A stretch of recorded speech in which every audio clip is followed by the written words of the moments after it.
Have you ever found yourself just, looking at the lives around you, maybe even inside your own family, and wondering, why are things so different? Why do some people seem to get all the luck while others face these constant struggles? Or why do certain health issues seem to just hang on no matter what? It's a really fundamental question, isn't it? We all see those patterns. Exactly.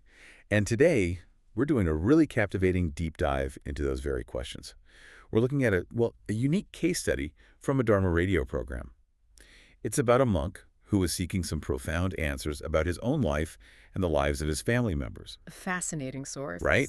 So our mission here is to unpack these really personal stories, pull out those nuggets of wisdom that shine a light on surprising connections between past actions and what's happening now. Think of it like a shortcut to understanding cause and effect, but in a way that feels very personal, yet also kind of universal. Now, it's important as we explore this to remember we're looking at the perspectives and beliefs from this specific Dharma tradition. Our goal isn't to endorse it, but to really understand the narrative it offers, reporting impartially on the connections it draws. Absolutely. It's about understanding the framework. And we'll be talking quite a bit about merit, just so we're all on the same page. In this context, merit is like positive spiritual energy, good deeds, basically, gathered through things like generosity, good conduct, meditation, actions believed to shape future outcomes. That's a good baseline. Okay, so let's unpack this. Our main figure is a monk. He's the ninth of 13 kids, and his early life was, full of contrasts. Super smart, always in the top classes. The king's classes, they call them. Wow, impressive. Totally. But despite being so bright, he was sick all the time. Jaundice, especially. His poor mother was so worried, she actually vowed to ordain him if he got better. The kind of vow a desperate parent makes. Exactly. But here's where it gets really interesting. The sources suggest his recovery wasn't just because of her vow. I mean, her intention helped. It was a supplementary factor. Yeah. But the main reason, apparently, was his own deep-rooted past merit. Specifically, from lives where he'd compassionately cared for sick people. That, combined with merit from times he'd been ordained before. So his own past actions were the primary cause. The vow was like a catalyst. Sort of, yeah. Yeah. Like his existing good karma was just waiting for that moment, that condition, to ripen. That's a powerful idea, a combination of factors. It really is. So, okay, he first ordains at 18, fulfilling the vow. And he loved it, genuinely loved monastic life. But then he actually disrobed to finish university. Oh, so he left. He did. But what eventually pulled him back to the robes after experiencing the secular world? And what does that tell us about, finding our true path when life is so impermanent? That's the key question, isn't it? The sources give three main reasons he went back. First, unfulfilled career goals. He'd apparently dreamed of being prime minister, but, that didn't happen. Okay, a common enough feeling, perhaps. Disappointment. Right. Second, and this is quite striking, at only 23, he noticed his hair was falling out. And this triggered a really profound realization about the body just deteriorating. Impermanence, right there in the mirror. A very direct physical reminder that can be powerful. And third, he just felt this deep sense of disillusionment with the insincerity he saw, what he called the mask wearing, among friends, people out in the world. It's truly striking how these different things, professional disappointment, a physical change, social disillusionment, how they can all converge like that to prompt such a deep spiritual turning point. Yeah. Stepping back, this case really shows how life's challenges, even things we see as failures, can actually be huge catalysts for self-discovery, for fundamentally rethinking our priorities. Especially, I think, if we're open to seeing that impermanent nature of things, it pushes you to look deeper. Absolutely. And that search for deeper meaning, it often comes through sustained challenges, right? Which was definitely true for him. Even on the spiritual path, his body kept testing him. For 18 years, he battled this recurring neck issue, his cervical spine. It flared up badly 3 times. 18 years is a long time to suffer with something chronic. It really is. The first time, 1987, it was a yoga exercise. He basically overdid it, straining his neck, felt a twisting, hands got weak later. Diagnosis, compressed cervical nerve. Ew. Yeah, lots of neck traction. But then a new staff member apparently used too much weight during traction, trying to save time, and that caused burning, numbness, and gastritis, a whole new problem. His neck felt stretched, but never really right again. Oh, that's terrible. A complication from the treatment itself. Then, jump to 1998, he's asleep in a car, forgot his soft neck collar, car jolts, and he feels his neck just snap. Oh, no. Again. Same diagnosis, same initial treatment. But complications led him to try traditional Thai medicine, herbal remedies this time. Trying different approaches. And the third major incident, late 2005. Riding on the back of a motorcycle taxi, they go over railroad tracks, and he feels his neck bones literally grind. That distinct gunk sound led to fever, fatigue, back to the herbal treatments. Wow. Just relentless. So why such persistent suffering, especially for someone on a dedicated spiritual path? That's the question that jumps out. Exactly. Well, the explanation given in the sources is quite specific. It points to a past life where he was a boxer. A boxer. Yes, and apparently he frequently injured opponents by kicking them in the neck, causing chronic damage. The karmic link is presented as incredibly direct, causing chronic injury led to receiving chronic injury. Wow, that's direct is the word. It's a stark illustration, isn't it, that the law of karma, as understood in this tradition, affects everyone. Your current path, however noble, doesn't just wipe the slate clean instantly. Past actions can follow you. So the advice for him was? To actively make merit, generosity, good deeds, meditation, and specifically dedicate that merit to the opponents he harmed in that past life. A targeted resolution. A sobering thought, really. That intention now is crucial, but doesn't just erase the past overnight. Okay, what about the other monks around him? His fellow monks, seniors, juniors, the abbot, they're all working together on this mission, restoring their temple. What brought them together? The community aspect. What's really compelling here, according to the sources, is that they were already connected. They were fellow monks, friends in past lives. They'd built merit together before within that monastic setting. So kind of spiritual family, recurring? Exactly. And interestingly, the source notes that our monk, the main subject, had actually left the same community in a previous life because he felt hurt by some members. Oh, wow. So there's history there. Definitely. So the lesson for him this life was clear. Create merit fully. Dedicate yourself and resolve not to be separated again from this special circle, this community of merit. It really speaks to how enduring these karmic bonds can be, even when tested. They pull people back together for a shared purpose. That makes sense. Okay, so we've looked at the monk's path, his personal karma, but what about his family back home? The sources go deep into his parents, his siblings, showing how these karmic threads weave through generations, affecting everything, relationships, health, money. It's like a whole tapestry, isn't it? It really is. Let's start with his parents. They had an arranged marriage. His mother came from poverty. His father was an immigrant from mainland China. They worked incredibly hard, often for other people, like on his uncle's tobacco farm, but often only got paid a fraction of what they earned. A really tough start. So what are the karmic roots of those hard beginnings and the arranged marriage? Well, the arranged marriage itself is seen as a reflection of a past life. They lived in an agricultural society where that was the custom, and crucially, they were actually husband and wife back then, too. So the connection was already there. Yes. And their struggles, working hard but not getting fully paid, that stem from past stinginess. They hadn't made many donations, hadn't accumulated much merit through generosity, and specifically, they'd neglected to support their own relatives as much as they should have. So lack of past generosity impacted their present-day earnings. Directly, according to this framework, it shows how generosity, or the lack of it, can shape your financial reality, your ease of life. But despite those early hardships, both parents lived incredibly long lives. His father passed at 87. His mother is currently 84. How does the Dharma program explain that longevity? That's attributed to a different past karma, a very positive one. Compassionately helping others by distributing medicine to their neighbor.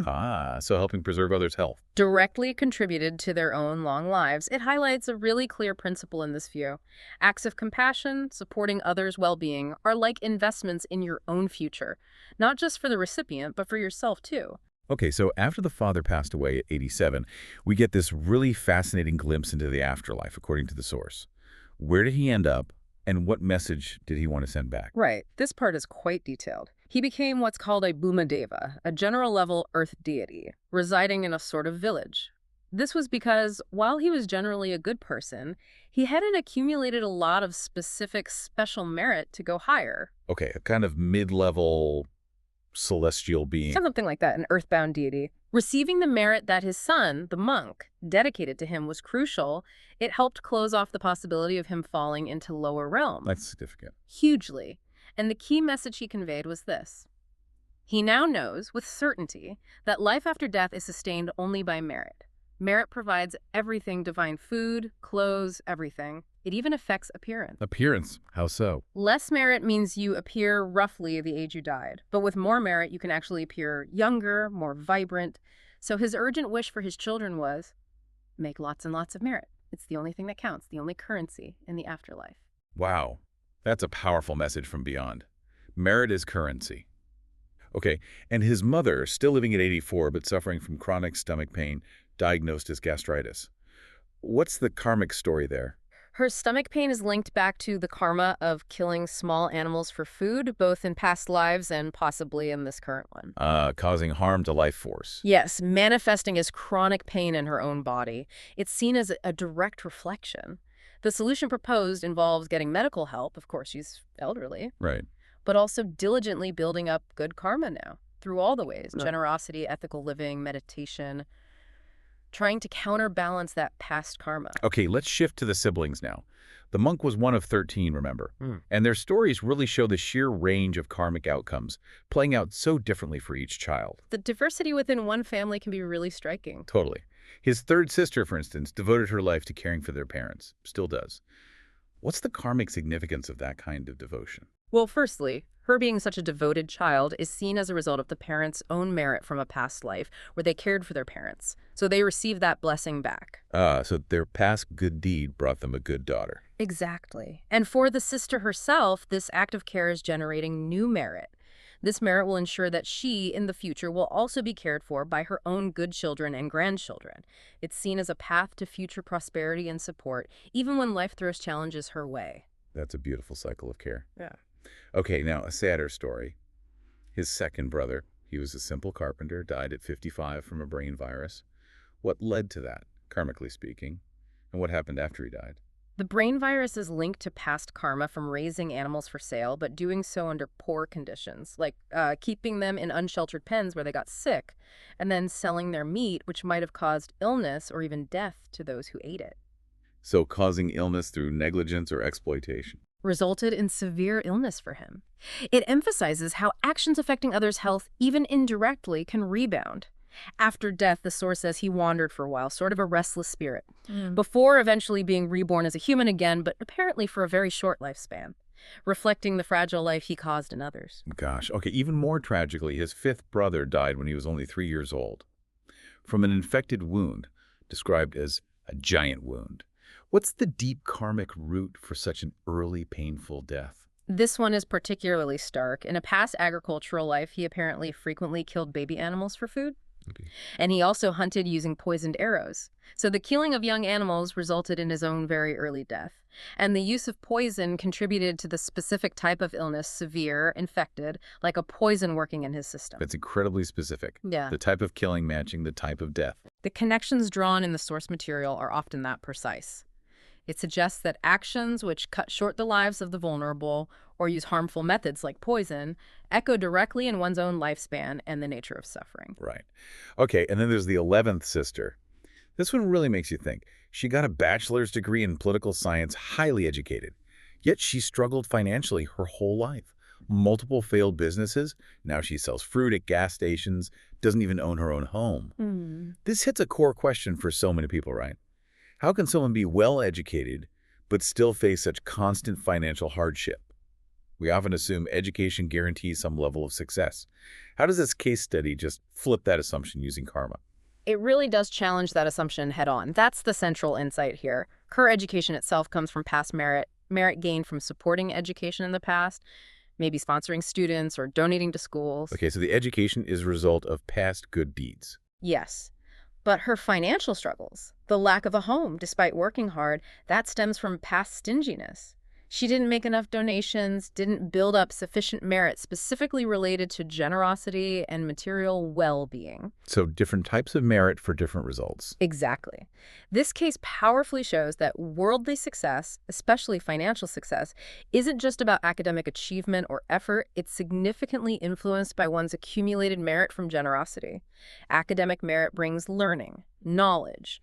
Generosity merit brings prosperity, comfort, a stable home life. That's a crucial distinction. It really is. So the advice for her, Diligently accumulate all kinds of merit now, generosity, ethical conduct, meditation, but with a specific focus, dedicating it towards success in life, in business, and towards finally owning her own home. Wow. Okay, so pulling this all together, what does it all mean? We've walked through this family's incredible stories. Each life is like a thread in this complex web of cause and effect, of karma, patterns running through generations, lifetimes. We've seen health, wealth, relationships, everything deeply influenced by actions, not just from this life, but potentially many lives past. And this deep dive, even though it's just one case study, it really illustrates a core principle.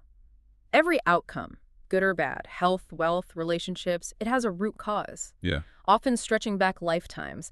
It's not about assigning blame, not at all. Right. It's more about understanding our own agency, that we can shape our future through conscious actions now, through accumulating merit. It really challenges us to look beyond just the immediate situation and consider these deeper interconnected forces.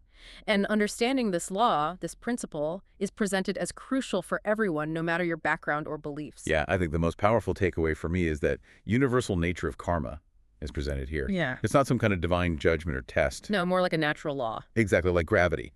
A fundamental law of the universe affecting everyone, everywhere, always. But, and this is the crucial part, it's a law we can actively work with.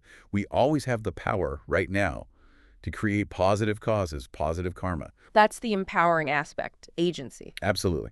So thinking about everything we've just unpacked, if every single action, big or small, contributes to our future, maybe the question for you listening is this: what small act of kindness, maybe generosity, or just a conscious positive choice, what could you do today that might just ripple through your life, or maybe even future lives, in ways you can't even begin to imagine right now?